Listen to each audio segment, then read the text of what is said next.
दोस्तों, एक बहुत प्यारी सी सुप्रभात। जय हिंद, वंदे मातरम, जय श्री राम। दिव्य राजन चैनल की ओर से आपका अपना ही यूट्यूब चैनल। आप जिस समय यह संवाद देख रहे होंगे, सुन रहे होंगे, हो सकता है उसके कुछ घंटे बाद या जिस समय आप ये देख रहे हैं उस समय ही यह तथाकथित महागठबंधन मीटिंग शुरू हो चुकी हो या शुरू होने को हो। अब ये बहुचर्चित तो हो गई है क्योंकि कुछ एक ऐसे कारक सामने आ गए हैं कि जो आप ये कह लीजिए कि इस मीटिंग से पहले ही चर्चा में ला दिए। जो एक सर फुटबॉल वाली बात रहती है वो शुरू हो चुकी है। सबसे पहले तो जो जैसे मैंने अगर आपने मेरे प्रीवियस वीडियोस देखे होंगे, संवाद सुने होंगे, तो मैंने एक ही आशंका जाहिर की थी, वो थी आम आदमी पार्टी वर्सेस कांग्रेस। तो यह लड़ाई वर्चस्व की ओर बढ़ती हुई प्रतीत हो रही है और यह होगी भी। कारण भी है इसका। जैसा कि मैंने आपको पहले ही बताया था कि केजरीवाल साहब along with his party members, जिनमें कि संजय सिंह जी हैं, राघव चड्ढा जी हैं, पंजाब के मुख्यमंत्री भगवंत मान जी हैं, ये पटना पहुंच गए थे और पटना साहिब में मत्था टेकने के बाद उन्होंने जिनके आह्वान पे पहुंचे हैं, आदरणीय नीतीश कुमार जी, तेजस्वी यादव जी, तो उन्होंने नीतीश कुमार जी से मुलाकात की। स्वाभाविक है, मेजबान और मेहमान का मुलाकात होना कोई नई बात नहीं होती है। यह तो एक सामान्य शिष्टाचार की बात रहती है। परंतु जो आशा लेकर या जिस उद्देश्य से केजरीवाल साहब पटना गए हुए हैं इस गठबंधन की मीटिंग में, तो वो उद्देश्य थोड़ा सा कुछ गड़बड़ होता दिख रहा है। क्योंकि कांग्रेस ने तो साफ मना कर दिया है, आप ये मानकर चलिए कि यह मुद्दा हो ही नहीं सकता। इस मीटिंग का यह मुद्दा हो ही नहीं सकता क्योंकि मीटिंग बुलाई गई है। अगर हम बात करें दिल्ली कांग्रेस के नेता संदीप दीक्षित जी का, तो उन्होंने तो बहुत ही स्पष्ट शब्दों में कहा कि यह मीटिंग जो बुलाई गई है, यह मीटिंग है जो उन दलों को इनवाइट किया गया है जो देश हित में भाजपा को अपदस्थ करना चाहते हैं और देश हित में ओवरऑल के लिए एक गठबंधन बनाना चाहते हैं। यह कोई सौदेबाजी करने का प्लेटफॉर्म नहीं होगी। अंतर स्पष्ट है। कांग्रेस जहां आप ऐसा मानकर चल सकते हैं, मानकर क्या, विश्वास करके चल सकते हैं कि बगैर गांधी परिवार के इजाजत के जहां पर पत्ता भी नहीं खड़क सकता, वहां पर कोई नेता ऐसी बयाबाजी तो नहीं कर सकता। तो कहीं ना कहीं इसको आप मानकर चलिए कि इसमें गांधी परिवार की सहमति है और गांधी परिवार की सहमति है मतलब कांग्रेस की सहमति है। दीक्षित जी का जो बयान है उसे अधिकृत बयान मान लिया जाए, क्योंकि अभी तक उनके ट्वीट के बाद से अभी तक कोई ऐसा ना तो खंडन आया, ना तो जैसा कि होता है कि यह उनकी अपनी व्यक्तिगत राय है, ऐसा कुछ भी कांग्रेस की तरफ से नहीं आया। बेशक आया किधर से आया, मनोज तिवारी जी, भाजपा नेता दिल्ली उनकी तरफ से बयान आया जिसमें उन्होंने एक तरह से ऐसा कह लीजिए कि केजरीवाल जी को बड़ी वैसी नसीहत दे डाली कि आपके कर्म ही ऐसे हैं कि कोई आपके साथ खड़ा होना पसंद नहीं करेगा। खैर, ये अब नेता हैं और आपस में थोड़ा वाक युद्ध, और आजकल तो और भी प्लेटफॉर्म है, सोशल मीडिया है, ट्विटर है, बहुत सारे हैं, तो वे अपनी बात रखते हैं। और तो ओवरऑल फिर इसकी प्रतिक्रिया अवश्य आई आम आदमी पार्टी से, जो अगर मान लिया जाए, उसको विश्वास कर लिया जाए। अभी हालांकि ऑफिशियली तो ऐसा कुछ निकल कर नहीं आया, मगर यह जरूर सुनने में आया, या आप ऐसा कह लीजिए कि सूत्रों की माने तो, कि अगर अध्यादेश के लिए जो घटक दल इस मीटिंग में आए हैं वे अगर आम आदमी पार्टी का समर्थन नहीं करते हैं तो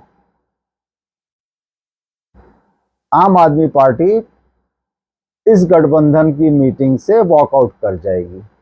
तो यह वॉकआउट कर जाना क्या कहता है? यह साफ कहता है कि अगर, मतलब वही जो संदीप दीक्षित जी ने कहा कि सौदेबाजी, कि साहब आपने अगर मेरा ये काम नहीं किया तो साहब मैं तो आपके साथ आने से रहा, फिर आप अपना देखो मैं अपना देखता हूं। तो मतलब अभी क्या कहना चाहिए कि मतलब I don't have words actually, कि अभी तो चीजें शुरुआत भी नहीं हुई है, अभी तो इस मीटिंग का श्री गणेश भी नहीं हुआ है और उससे पहले ही फुलझड़ियां, पटाखे, बम सब फूटने शुरू हो गए हैं। तो ईश्वरी जाने आगे फिर जब ये गठबंधन अपना अस्तित्व लेगा तब क्या होगा। खैर साहब, एक उम्मीद केजरीवाल साहब अवश्य कर सकते हैं ममता दीदी से, उनके उनसे बड़े मधुर संबंध रहे हैं। तो मे भी है कि शायद है कि वे इसी आशा उम्मीद से कि शायद है कि दीदी मना लेंगी। तो दीदी तो खुद भी कांग्रेस के सामने एक शर्त रख चुकी हैं कि कांग्रेस किसी भी प्रकार से अगर कम्युनिस्ट पार्टी से सीपीआई सीपीआईएम से संबंध रखती है, मतलब कि कोalition करती है बंगाल के लिए, तो फिर हमारी उनके साथ नहीं जमेगी। मतलब वही है कि मोर्चे के अंदर मोर्चा बनना शुरू हो गया है। अब आगे बात करते हैं साहब, अब एक और नया जख्म जो कभी किसी एक पत्रकार ने ट्वीट किया था वो लोगों के जुआ पे चढ़ चुका है। आम आदमी पार्टी के लिए एक और उन्हीं की भाषा में कह लीजिए एक बड़ा धक्का, जख्म ना भी कहें तो एक और बड़ा धक्का केंद्र सरकार की ओर से, एलजी साहब की ओर से आया। और वो आया साहब डीईआरसी के चेयरमैन की नियुक्ति को लेकर। डीईआरसी ने जस्टिस उमेश कुमार को आज की संध्या में, अब तो आप पूर्व संध्या भी कह सकते हैं, कि नियुक्ति कर दी, जबकि केजरीवाल जी ने जस्टिस लोढ़ा को का नाम प्रस्तावित किया था। अब एलजी साहब ने हस्ताक्षर किए जस्टिस उमेश कुमार जी के नाम पर, तो वे डीईआरसी के चेयरमैन नियुक्त हो गए। अब साहब इसमें कौन सी ऐसी बात आई, बट नहीं, बात आई। जैसे मैंने बताया कि यह आम आदमी पार्टी के लिए एक तरह से वर्चस्व की लड़ाई है। उनके लिए महज कोई एक ये जो रेगुलर चुनाव चलते हैं वैसा नहीं है, उन्होंने इसको अपने प्रतिष्ठा का चिन्ह बना लिया है। तो उनकी जो वहां पर अभी नवनियुक्त मंत्री हैं आतिशी मारलेना, तो उन्होंने बड़े ही क्रुद्ध होकर, या कह लीजिए अपना वैसा तेवर दिखाते हुए, इसे उन्हीं के लैंग्वेज में असंवैधानिक और दिल्ली की जनता के साथ साजिश करार कह डाला। क्या डाला उन्होंने, ऑफिशियली इसको बता दिया कि दिल्ली की जनता के खिलाफ कि जो आज 24/7 उनको निर्बाध रूप से विद्युत सप्लाई हो रही है, इलेक्ट्रिसिटी सप्लाई हो रही है, तो भाजपा का प्रयास है कि किसी भी प्रकार से यह बाधित हो जाए। अब इससे भाजपा का इस बिजली का आपूर्ति को बाधक करके भाजपा का क्या हित सधेगा, यह तो अब आतिशी जी ही बता सकती हैं।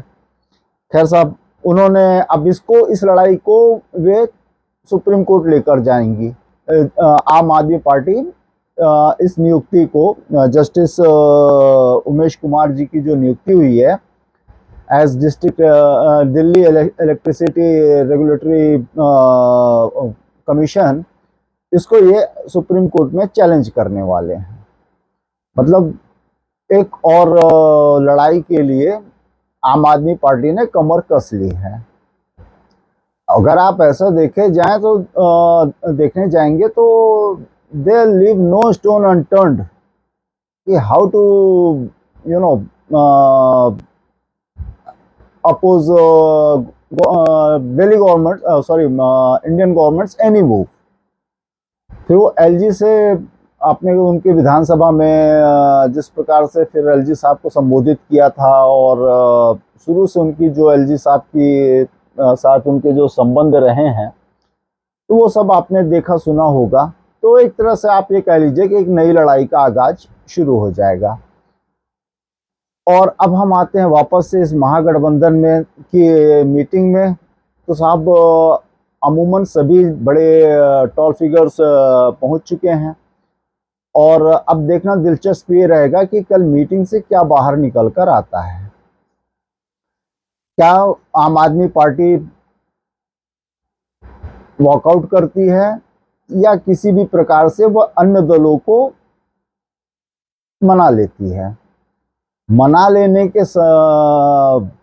उसमें तो साहब मेरे को चांसेस कम लगते हैं, क्योंकि जो दिल्ली के कांग्रेस नेता हैं, चाहे फिर वो अजय माकन साहब हों, संदीप दीक्षित जी हों, अरविंदर लवली हों, या और भी आप अन्य नाम ले सकते हैं, तो वे इससे किसी भी प्रकार से सहमत नहीं होंगे। अब ये कल दोपहर बाद हालांकि पिक्चर स्पष्ट हो जाएगी। ज़्यादा चांसेस तो मुझे फिर अगर देखा जाए तो मुझे ये लगता है कि फिर केजरीवाल साहब वॉकआउट करते हुए नजर आएंगे। और अब दूसरी बात करते हैं साहब अपन, अभी हमारे आदरणीय प्रधानमंत्री जी की प्रेस कॉन्फ्रेंस चल रही थी व्हाइट हाउस में, मैं भी देखा, थोड़ा सा ही देख पाया। और बहुत सारी चीज़ें अभी ऐसी हैं कि मतलब मीडिया में, सोशल मीडिया पर एक जंग छिड़ी हुई है। जंग क्या, मतलब वही कि अरे इनसे पहले भी ऐसे हुआ है, पहले भी कोई ऐसा नहीं है, इट्स इवेंट मैनेजमेंट। मतलब प्रधानमंत्री जी हमारे, फिर चाहे वो मोदी जी हों या कोई पूर्ववर्ती हों या आगामी भी जो होंगे, वे अगर कहीं विदेश यात्रा पर हैं या किसी भी स्टेट इनविटेशन पर कहीं गए हुए हैं, तो वो साहब इवेंट मैनेजमेंट नहीं होता है। वह एक ऑफिशियल विजिट होती है दो देशों के, और वो भी जो जब विश्व की दो इतनी बड़ी डेमोक्रेसी अगर एक साथ एक मंच साझा कर रहे हैं, कुछ अपने उद्गार रख रहे हैं, व्यक्त कर रहे हैं, आगे की अपनी नीति और डिप्लोमेसी चर्चा कर रहे हैं, कुछ समझौते हो रहे हैं। अभी मोदी साहब का ये दौरा पूरा हो जाए तो फिर जो क्रक्स ऑफ द उनकी ट्रिप का, वो हम जरूर डिस्कस करेंगे। फिर जैसे बहुत से अभी वेपन्स खरीदे गए, ड्रोन्स खरीदे गए, उनके भी कुछ हल से मतलब हिंदुस्तान एरोनॉटिक्स लिमिटेड के साथ कुछ समझौते हुए, बड़ी डील्स हुई, तो हम वो सब भी डिस्कस करेंगे। बट इसके बीच में एक मजेदार चीज भी आ जाती है सर वो मजेदार बात क्या है, आपने कभी एक कांग्रेसी नेता का नाम सुना है क्या? लालजी देसाई। शायद आपने भी पहली बार ही सुना होगा, बट इतना हाईलाइट हो जाएंगे वो साहब इसके बाद, कि उन्होंने एक वक्तव्य दिया कि प्रधानमंत्री मोदी जी हमारे इकलौते ऐसे प्रधानमंत्री हैं जिनको न सिर्फ देश में बल्कि विदेशों में भी भला बुरा कहा जाता है। अब आप बताइए, अब इस स्तर पे भी बातें चल रही हैं। आप हंस सकते हैं, और अच्छा है, हंसने का कुछ मसौदा चाहिए, कुछ वो चाहिए। तो अब ये मैं तो पहले तो अब ये सर्च करूंगा कि कौन नेता हैं, कहाँ के नेता हैं। ठीक है, अच्छी बात है, उन्होंने अपने मन की बात रखी, तो ठीक है। और एक दूसरी चीज साहब, एक ट्रक बार बार घुमा के घूम रहा है बहुत सारे ऐसे क्वेश्चंस के साथ, मतलब मैं जिनका नाम भी लेना पसंद नहीं करूंगा, उनको दिखा के कि उतने समय से, 1000 दिनों से जेल में क्यों बंद है, या अभी जो पहलवान आंदोलन चल रहा था वो, मतलब ऑल सॉर्ट ऑफ नॉनसेंस। तो देखिए साहब, सीधी सी बात है, 100 लोगों का मजमा है तो 100 के 100 तो आपके लिए ताली बजाने से रहे। कुछ आपको 5-10 तो ऐसे मिल ही जाएंगे जो मुंह फुलाकर बैठे होंगे। बोलते हैं ना बारात में नाराज फूफा, तो ये नाराज फूफा सब जगह उपलब्ध होते हैं और इनका कुछ नहीं किया जा सकता। जिनको एक तो मैं संत जी के मुंह से सुना करता हूँ कि कुछ समाज में हमेशा विघ्न संतोषी सतयुग से लेकर अभी तो कलयुग आ गया है, बोले सदैव रहे हैं। मुझे बोला करते थे राजन की ये विघ्न संतोषी सदैव से रहे हैं, तो ये विघ्न संतोषी आज भी हैं और आगे भी रहेंगे। इनको अब हम उतना ही स्पेस दें जितना कि इतना बोल दिया कुछ सेकंड्स तो बस बहुत है। I think that is more than enough. उनको स्पेस मिल गया है संवाद में। चलिए साहब, आई विश कि सब चीज़ बहुत ही अच्छा होगा, कुछ पॉजिटिव इस महागठबंधन मीटिंग से भी निकल कर आएगा। हमें भी बेसब्री से इंतजार है, who is going to be the face against Modi साहब।